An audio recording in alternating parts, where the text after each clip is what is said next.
So if I just at the end of that kind of go, wow, that was a lot to absorb, and get my nerves to get away from me, it's really hard to manage. If I say to myself, communication, communication, communication, and then get going, I can always try and bring it back to that point, because that's something that we do often when we're nervous. I know I do.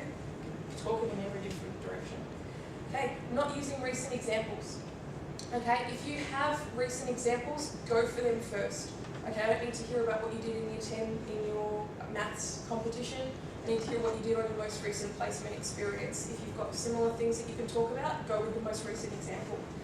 Give specific examples, not just, yeah, I communicate to people all the time because I'm at uni. Okay, no, I did it on this group assignment with this particular people and I got this result. Be specific.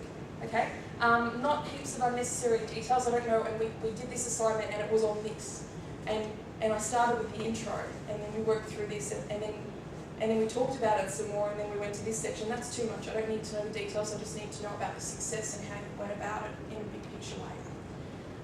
Not keeping the focus on yourself. So if you start saying we a lot, if you start talking constantly about we and my group and the team that I worked with and the manager that I worked for at this company, I start hearing a lot about what other people are good at. I don't hear about what you're good at. Okay? Speaking negatively about others. I actually know of an interview that was conducted at Monash a few weeks ago, and I know no one here will ever know, so it's okay, I can say that, where one of the candidates actually started bagging their previous employer. And you might think that that's fine because you're like, oh no, they were terrible. I know they were terrible. That doesn't look good when you're going, a new manager sitting there on the other side of the panel going, wow, how are you talking about me? It's not attractive, okay? So keep positive, don't talk negatively about others, about previous employers, about university experience. Yeah, it's not attractive, okay? Lacking confidence, enthusiasm, and motivation. So if you go and you're like, yeah, I'm applying for the job. Yep. Okay, I want to get some excitement. If you're nervous and you tend to go that way, try and use that nerves and push it into excitement. See if you can put across a little, not crazy excitement. Yeah, interview me. No, just a little bit that's kind of like, oh yeah, no, actually, I'm glad you asked because, I've been, tell me about why you came to the job. Well, I saw it a while ago. I was really excited because this is the kind of thing I'm looking for. Just that language, that pepper, that kind of excitement can come across really well. That deadpan, I'm too nervous to give you any emotion right now, is not a positive. Inappropriate appearance, okay?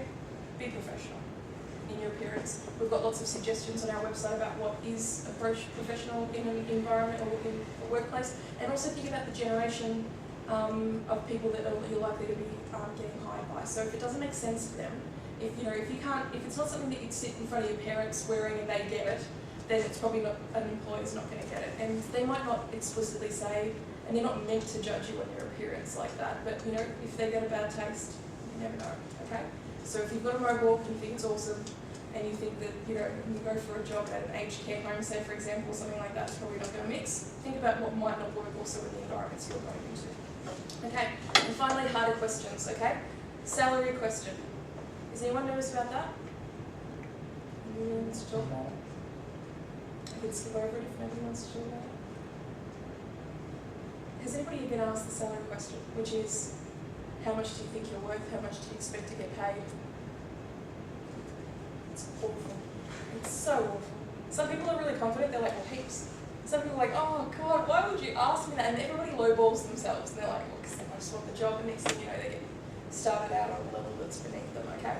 My suggestions for you is before you go for the interview, start looking online at different jobs, how much they're advertising for. If your job doesn't have a specific range, start gathering some understanding of what is often, the range of pay for that industry.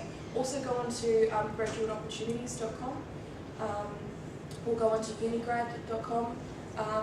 These particular websites, the Australian ones, they have information about what are the most common graduate salaries in that area. So you might be able to then turn around and say, well, actually, on my research, these positions have been paying this much, and in my industry, the most common bracket for a graduate to get paid is this, so I think that in this area, or because of my experience, maybe a little more, that you've got something to talk to rather than just going on anything, whatever, I'll do it for free, I just want to be here, and the next thing you know, Weakness question, what is your greatest weakness? Everybody hates it, but it's common, I talked a bit about it before. So think about something in advance that isn't critical to the role, something that's just a bit off to the side that maybe isn't your strength, and talk about, look, this is a problem that I've had, however, I noticed it, and this is what I've been doing to work on it, and it's not really a problem as much anymore. is a good way to talk about it. So does anybody give my example of that, or are you pretty confident with it? No? Yes? Okay, I'll let it go. Questions you don't expect. I don't know if any of you are applying for Amazon or Google or IBM anytime soon. IBM a bit less. But there's been some real weird ones. We're getting really into the seeing how you ask things. Like, was it a little while ago I heard how many elephants could fit in this room?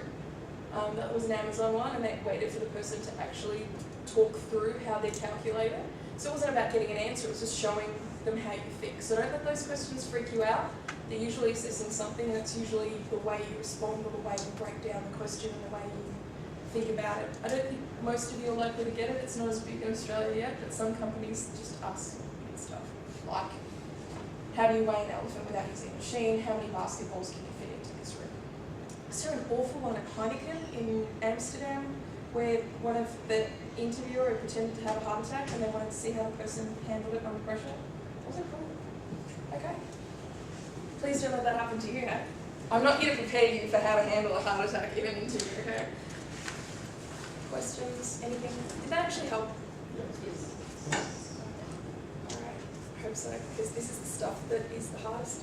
Everything else, all the little things, getting it right, getting it written, you'll find a lot easier once you get this down, okay? Come see us, get the feedback. We've seen huge differences in people's feedback. And then all the people who didn't come today, you get to go show your stuff off to you later and go, yeah, well, my resume's better than yours. Okay, any questions? Can you get a soft copy of that? Yeah, do you want it? Sure. No worries. Anything else? How many pages should a resume be? If you don't have lots of experience history, 2 to 3 for most graduates is a good thing to aim for. If you've got a lot, 4 is the absolute maximum, unless you've published. So aim for 2 to 3. So in an interview, if the employee asks you, do you have any questions? So what questions should I ask? Great question. We actually have a handout on our website that suggests the lists. We have a website and we have too much stuff to put on it. Does that make sense? We actually kind of went, okay, we kept putting things on it and the web team were like, no, you can't do that. And that makes sense because it was like crazy. So if you go to our website, there's actually a link to a Moodle page you can sign up for, and that just has heaps of stuff on personal branding, all the extra stuff, you know, cover letters. You all should definitely look into cover letters. That's really hard to do too. Things on, you know, interview questions, examples, including what to ask closing. But I think about what you want to know. Maybe questions about the company, questions about the role, and I often like to ask, you know, can you tell me who I've managed by and what is their style? That's something that particularly is important to me because I like to work for people who are open and, you know, who are interested in, you know, letting you be a bit more autonomous rather than what are you doing at this moment and write down everything that you've done today and you're not allowed to be creative and all that kind of thing. So that's a question that I ask because it is something that I'm interested in. Yours might be more along the lines of what are the opportunities in the future, you know, these kinds of things. Ask, you know, and if you want to write them down, I've gone into an interview before and look, I knew I was going to be too nervous to remember this, so do you mind if I refer to this? And that's not bad either, okay? They know you're nervous, so don't worry. Anything else? So, should an applicant follow up the application? Yeah. So if it's been several days and you haven't heard anything, that's one way to go about it. After the closing date of the application, right? Or, So you mean after the interview or after the deadline?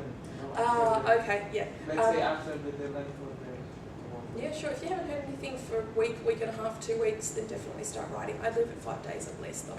Week and a half is probably safer because recruitment time can take time. Okay. Yeah. How about after interview? After interview, I find it's really nice to send an email saying thank you very much for offering me your time today. It was really nice to meet you and the other fellow panel members, or if you can remember their names, great. I look forward to hearing from you. Is a nice way to kind of still build that connection and show professionalism. However, if you miss that for some reason or if you don't feel comfortable doing that, then after a week's time, then again, yeah, always give at least 5 days, a week and a half I find is a bit safer. Yeah. At the end of the interview, that might be another question you want to ask. What's the process from here? When can I expect to hear from you? Speaking of the salary, if it is too awkward to ask how much they can offer, so what should I mean, how can I know, how can we know how much they can offer? I wouldn't ask in the first interview. If they haven't put up anything and they don't ask you what you want to be paid, you might want to use the first interview to really just get across that you're strong, you're capable, etc. So really put that out there. If they call you back for a second interview or they follow up with an offer, then ask them, what am I looking at there? I know it's hard to offer you time when you don't really know what you're aiming for, but if you make that the focus of a first interview, it's very hard when you're not that experienced talking about salary. And if for any reason it gets a bit jumbled and a bit difficult, you might freak yourself out. So I'd usually let the first interview just be really professional. You can follow it up with an email or follow it up after, but yeah, I'd wait till the second interview was a good time to bring it on. And if you want to practice, come see us. We practice, we have sessions.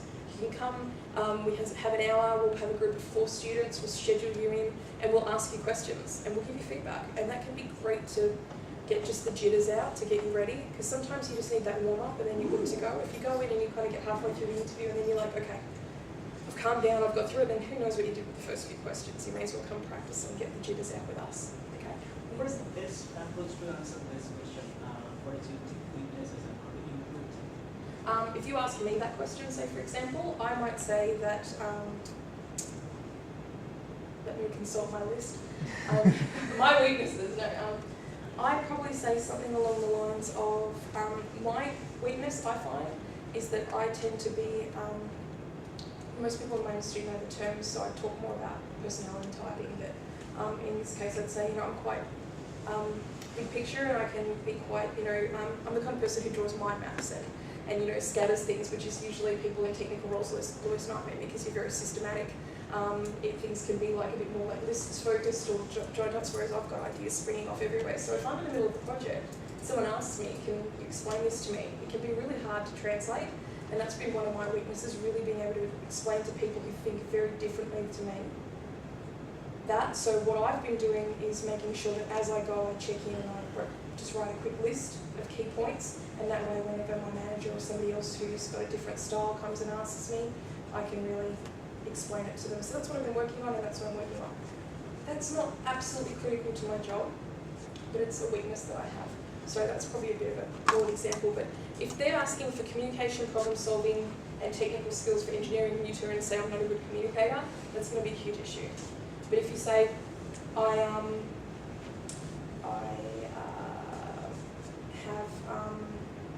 always found public speaking has been an issue for me. I've always found that, and if that's not a part of your role, great. I've always found that, technical documentation, the kind of just quickly getting used to the different formats, that's not a big part of your role. It just takes me a bit of practice to get used to a new style. I'm pretty used to traditional styles. But I found that once I give it a go or two, then I really remember it. I can move through it really quickly. That's not critical to your role. That's a good thing to bring up. Okay, so something that sits over there. Don't tell them I'm terrible at problem solving, or I really struggle with my ability to get on with my manager. Things like that. They're really critical to your job. Try and think of something that sits off to the side, and work on it beforehand. Think about what that might be. And come, if you want feedback, drop in. It's 10 minutes. At 10 o'clock, between 10 and 11 is a good time to rock up to us. It's usually the time we take people in. Walk in, have a chat with us, leave. Okay. Is it useful contacting, let's say, recruiters or decision authorities, let's say, to ask for face-to-face meeting or something before any decision? In theory, you have had one. You had the interview. So you're saying recruiters as in, because if you contacted, are you talking about an agency? Yeah. Okay, with an agency, they'll often... Yeah. Let's say you as a recruiter, yeah, being asked by one of the applicants to have, let's say, a meeting so that he or she can demonstrate. So you're saying there's no job advertised? Yes, and you just, there is a job? There is a job advertised. I'm advertising it. I'm the company or I'm the recruiter? You are the recruiter. I'm an agency? Yeah. Okay, and you want to chat? Most of the time they'll get you in for an interview. But if they're a recruiter, there's no reason why you can't contact them and say, hey, would you be interested in chatting with me? I'd like to talk to you a bit about what I can do and maybe get a sense of where I might fit. That's fine. If I'm going to be looking at bringing you in for an interview anyway for a job, then that would be a bit weird. Does that make sense? Yeah. Because they can always say no. It's up to them, you may as well ask. So just take it well when they don't say yes if they don't have enough time. Anything else? Okay. I'll get your slides. Drop in when you want to help. We're there. My colleagues are there. We've got interview skills. Get your resume checked. Okay, can't stress that enough because I just see so many that come in and you just make that little tweak and it gets you over the line. Okay. Cheers. Thanks.